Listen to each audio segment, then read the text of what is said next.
Good evening, and welcome to our very first Pound Posse Presents.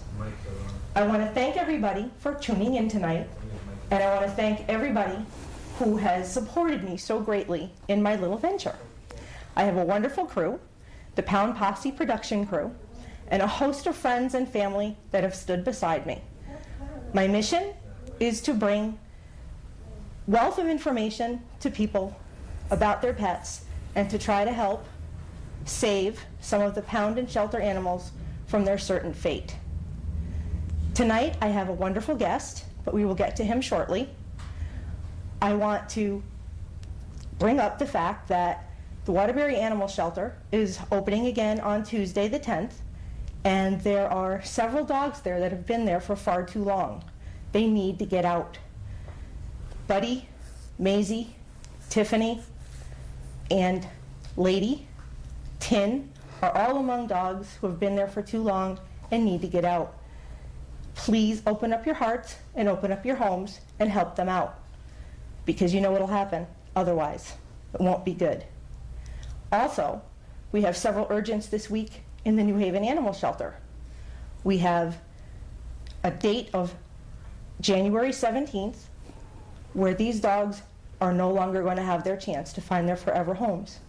So please consider opening up your heart and your home to them as well, because, again, the options aren't good. Tonight's show is going to profile one of their dogs, and that is Chili, and he is going to be at the New Haven Animal Shelter, available for adoption until January 17th. 2-year-old Chili was found roaming near the shelter. He pulls a little on his leash, but is eager to please and should be easy to train. He's good with other dogs and has been very well behaved at off-site adoption events. A volunteer writes, Chili is definitely energetic. Who isn't when you spend most of your days in a kennel, and loves to play in the yard. He's a huge fan of fetch. You just have to watch out that he doesn't eat the tennis balls. I tend to play with a tough rubber ball to avoid that. Chili also enjoys running back and forth along the fence with the dog in the next yard. He would do that forever. It's very sweet. I've seen him meet another dog in the same yard, a potential adopter's dog, and he was friendly and interested, but not hyper. Once Chili has gotten some exercise, he likes to just sit with you, accepting hugs and kisses and giving some in return. After a romp in the yard, he likes to go for a walk. If he pulls you and you call his name, he turns immediately and stops pulling. He's a big fan of treats. Chili seems like he would be easy to train, as he is very responsive to his handler. He knows sit very well and is very proud when he knows what you want and does it. Chili should not live with cats, and it is recommended that he live with older children, as he may be too high energy for young children. There are several pledges for Chili, 2 rescue groups who would be able to help him, amounting in $260. That would take care of a lot of his care. So please consider Chili at the New Haven Animal Shelter. The number there is 203-946-8110. Look at that handsome boy and tell me that you would let him die on January 17th. He's an amazing dog, and from what I understand, he's a lot smaller than he appears in his pictures. So please, open up your hearts to Chili, because he needs you, and so do about 4 other dogs at the New Haven Animal Shelter this week. So, that's Chili. Once again, the New Haven Animal Shelter, 203-946-8110. Tonight, we have a wonderful guest, and we are going to have Mr. Mark Poveromo from Thomaston Feed speak to us tonight. Hi, Theo. Thank you, Mark, for joining me. My pleasure. On my first show, where I'm a bundle of nerves. My pleasure. You're doing great. We're alive. We're large and in charge. And you are not just a guru and a mentor and mean so much to people. You're a friend, and I'm proud to call you my friend. Thank you. And I can't thank you enough for the wonderful things you do for not just people's animals, people's personal pets, but you're also very interested in helping us rescuers out. It's a beautiful thing, and I couldn't have had a better first guest. I wouldn't have done it any other way than without you. Mark, people buy a dog, people adopt a dog. The dog has to eat. Now, they go to the department store, they go to the supermarket, Sure. they see food, they buy it. Dog has to eat. What difference does it make? Of course. The things they don't know. Yes. And even I, Yes. as a label reader, thought I was doing a good thing. You look for the first ingredient to be meat Right. instead of corn, Right. instead of fillers.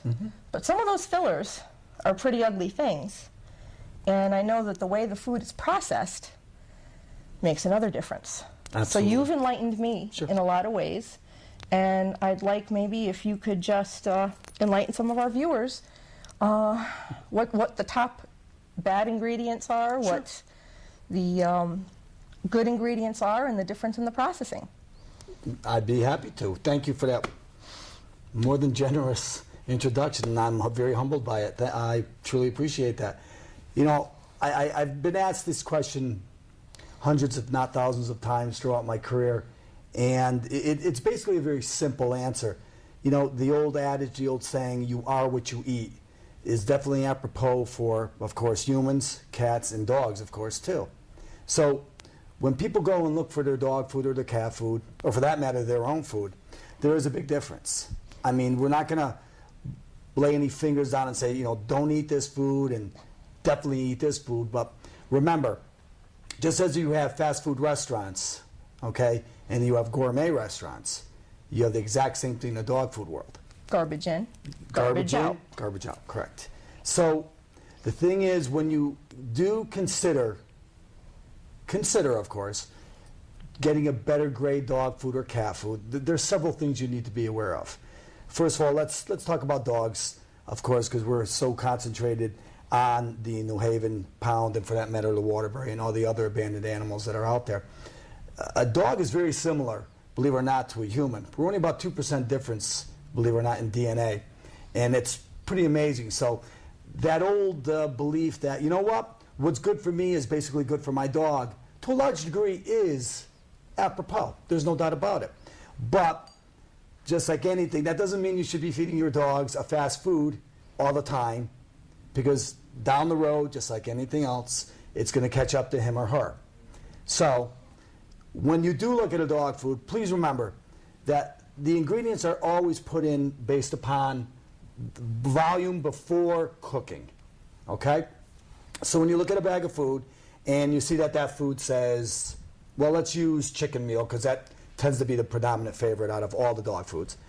Chicken meal means chicken meat and skin with the water already taken out of it. Now that sounds wonderful, and it is a good ingredient per se. But realize, once that ingredient is cooked, okay, it actually is not the predominant ingredient in that food. It actually drops down to the number 4 or 5 position, depending upon what other ingredients are in there. So realistically, when you look at a dog food that says chicken meal, ground brown rice, ground oats, and so on and so forth, which sounds pretty good, and it is, realistically, you're getting a bag of dog food that is most likely ground oats, brown rice, and then some chicken. So again, a dog is and loves meat. That goes without saying. I like to call them omnivorous carnivores. Right. Where a cat is a true carnivore. They can handle no carbohydrates. A dog can really only utilize about 10%. So keeping that in mind, if that dog food is predominantly carbs, and honestly, folks, it is, because if you want to rice and grain, right. that's all carbs. Exactly. And if That's you like a person eating bread. love it. Or rice, or potatoes. Or pasta, right. exactly. Right. Pasta, of course, the Italians. Yeah, exactly. We'll make an exception for that. Yeah, okay. But Pasta's not carbs. Dessert Exactly. has no calories. Especially in an Italian's eyes. Yes. Keeping that in mind, when you feed a dog a lower quality dog food, you are feeding a dog mostly carbohydrates. Okay. It's a junk food diet. It's a junk food diet. And a lot of people say, well, if it has a lot of carbs, but my dog loves it.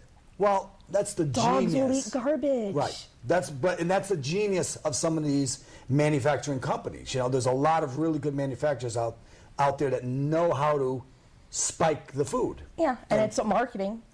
It's all marketing. Wonderfully marketed. Yes. Yeah, number one, dogs Sure. love it, you know. Veterinarian recommended and endorsed. Yeah. Of course, you see that all the time. Nutritionally complete. Of course. Now, for the record, every dog food inside of a grocery store, or for that matter, that's being sold in a pet store, grocery store, department store, and so on, all have to comply with a AAFCO standard. The AAFCO is the American Association for Feed Control Officials. They basically That's easy govern. for you to say. Yeah, it's simple, huh? They basically govern what should be on the label, what people can get away by putting on the label, and basically giving you the minimum standards of what they consider as a proper diet. So what should people be looking for on the label? What's Ideally, I like to see, at the very least, the first 2 to 3 ingredients being a specific meat.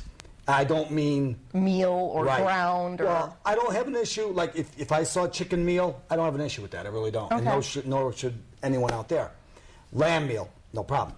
But when you start to see meat, bone meal, or animal byproduct meal, or things like that, you know, that's a very generic explanation of what the actual meat is. And a lot of people would probably get up and walk away if they realize that, just like anything else, when you see that generic label. like eating bologna. Yeah. And hot dogs. And much worse, yeah. You know, they allow a certain amount of rat hair and feces inside of a hot dog. Well, it's a lot worse than what they allow in dog And cat that's food. what you feed your dogs and cats. It's That's crazy. That's ugly. It's unfortunate, to say the least. But again, and you can't blame the people, because just like anything, you know, they go to the store and they say, oh, it's being sold in the store. It's a reputable store. It's a reputable brand. Reputable brand. Everybody hears of a lot of these very, very well-known brands, and they say, oh, okay. And don't get me wrong. I know a lot of dogs, and I'm sure you do too, over the years, and been fed that food. Survive on and actually thrive, but Yeah. there's a lot of dogs that end up having health problems that people can't identify why, what happened, Sure. you know, when a change in diet. Absolutely. Remember that show? I think it was called Super Size Me. It was about the individual that went to a fast food place and ate nothing but fast food, breakfast, lunch, and dinner. I can't remember how long it was, months, year, whatever the case may be. Well, here was this nice, lean kid, 20-something years old, and he wanted to prove a point. And he went to the fast food place, and he started eating and eating and eating. By the end of 3 months, you wouldn't even recognize the kid. He just gained a tremendous amount of weight and all that. Now, is there anything wrong with the fast food? I mean, in general, no, of course. You can, to a degree, get a complete and balanced diet. Right. Doesn't necessarily mean it's going to be very healthy for you. And that's basically it in a nutshell when you consider going to look for a good bag of dog food or cat food. You know, consider other alternatives. Look for those foods that have more meat and certainly a lot less carbs. Very difficult to find in the grocery stores and department stores, but your independent retailers, your pet stores, they usually concentrate on products like that. So, as far as the better the grade the food, is it true that you can feed less because they're getting better nutrition? Yes. I mean, there are people who I know that will tell me that they feed their dogs, you know, cups and cups and cups of food a day. Sure. And I know when I switched my food, you told me you can feed them less and they'll be fine. You were tough. I was a real tough sell for a Yes. lot of reasons. Yes, you know, you were. for many years I thought I was doing the right thing. You know, I'm an avid label reader, being someone Yes. with vegetarian requirements and food allergies. You know, I'm a label reader. So I thought I was doing a really good thing, reading my dog food label. And I told you what I was feeding my guys, and you were like, no. I remember that day very well, yes, I do. I mean, we'll maybe perhaps you'll come back and we'll talk about the raw experience. That's a whole different concept. And you never thought I would do it. No, you were tough. I mean, as a vegetarian Yes. with a very sick little old girl, and may she rest in peace because she is watching tonight from the Rainbow Bridge, my little Kelly, you told me that would be the best thing for her. And perhaps we can have you come back again and we'll get into the whole raw aspect of dog food.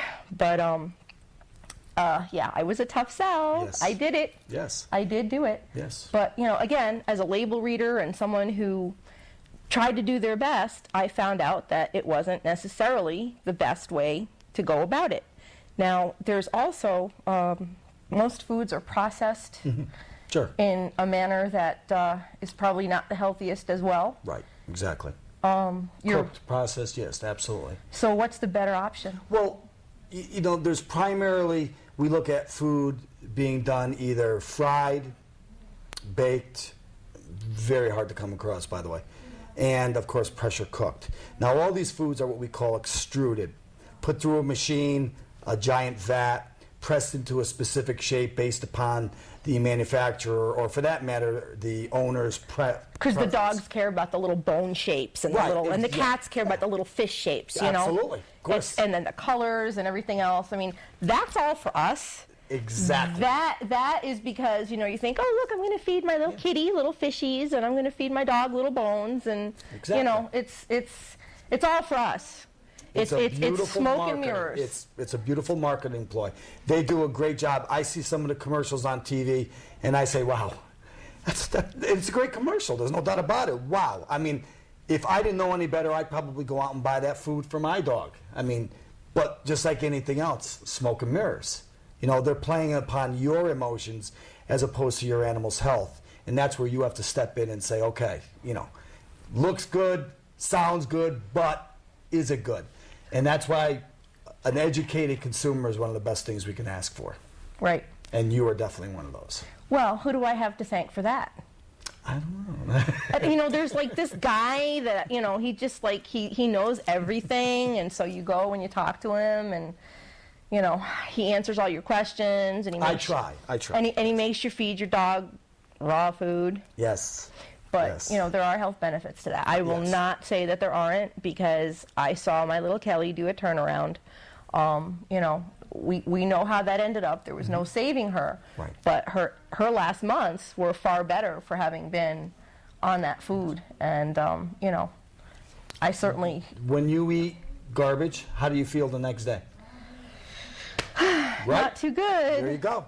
Not too good. So when I hear people say, oh, my dog's lethargic, oh, my cat just doesn't have the energy he or she had, or, you know, my dog has body odor, he stinks, his ears are causing his problem, his eyes are discharging. They smell like Fritos. Exactly. We had this discussion not too Yep. very long ago, and what causes that? Once again, we're talking about carbs, folks, pure and simple. Carbs kill. Okay, you want to gain weight? What do you eat? You don't eat fat, because of course fat's not going to really add the weight on like the carbs will. Think about the Atkins diet, right? Atkins diet is all about eat the protein, eat the fat, stay away from the carbs. One of the best diets out there. It works, no doubt about it. Unfortunately, people jump back onto that carb driven because our country is driven by carbs. Oh, yeah. And I hate to use that, you know, little cliche in there, but it's so true. It really is. And with our dogs, I see this all the time. My dog needs a low-calorie, low-fat diet. Well, correction. Your dog needs a low-carb diet. Right. And that's where we get a lot of problems because, again, in the professional medical field in regards to dogs and cats, you have, you know, people that certainly know what they need to do in regards to infections and things like that. But just like you wouldn't go and talk to your MD about nutrition, really you need to talk to an expert when it comes to nutritional questions for your pet as well as yourself. And you are a nutritionist. I am. And you are a very knowledgeable person, and you spend a lot of time teaching people how to take care of their dogs, and you were a teacher before too. Yes, I was. So it's the best of both worlds and everything all wrapped up into one. Tell us more about how to, we talked about dog food. Sure. Cat food's pretty much the same thing. Well, remember, dog is classified and that's a real big debate going on now in the animal world, believe it or not. Cats are obligate carnivores, true carnivores. Dogs are what we call carnivores, but as I mentioned earlier in the show, I like to call them as omnivorous carnivores. Heck, I have 6 labs, and my labs will eat anything. So obviously they love meat primarily, but as a lab, they'll eat anything. Right. Okay? The difference, the classification between these animals is based upon, believe it or not, the length of their intestinal tract. A cat's intestinal tract is very short. Therefore, it cannot handle any carbohydrates at all. So, that makes it even more important that when those people who have cats and kittens especially, that when they go to a store, try to find the foods that are certainly a lot more meat driven and as little carbs as possible. That's the key for the cats. Dogs, like us, our intestinal tracts are a little bit longer. Dogs are about 18, 19 feet, give or take. Humans are about 24 feet. So we're similar. We can handle more. But a cat, oh no. No. Well, cats also seem to have another whole set of problems as far as crystals and urinary problems. And there's some foods that are contents in the foods that feed that. Absolutely. And what would somebody want to avoid? Remember, to keep their urinary tract healthy. Sure. Remember, just like anything else, we are creatures. We are pH balanced. Okay. pH is basically, of course, just like anything else, your fulcrum, if you will. It keeps you in line. If your pH is off, you have all kinds of problems. You become susceptible to disease, of course, and a few other things. Same thing with dogs and cats. Cats especially. I hear this all the time. My cat was diagnosed with struvite crystals. Struvite crystal means that the cat's pH is too alkaline. And an alkaline pH, 99% of the time, is because of an improper diet. It's an alkaline or carbohydrate-driven diet. So once again, that really behooves the people to try to find those diets that are more meat-driven and less carbohydrates. There are other crystals out there. Another kind of crystal is calcium oxalate, and that means your cat, or for that matter, your dog, has a pH that's a little too acidic.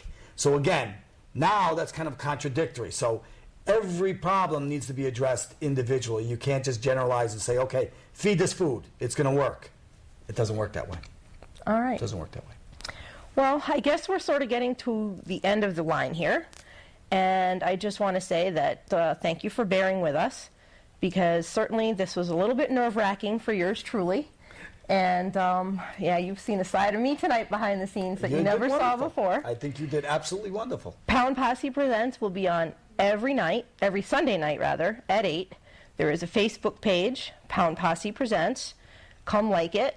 And I will have Mark's information, how to get in touch with him, posted. And I hope to very soon have the YouTube version available of the show tonight, which that should be interesting.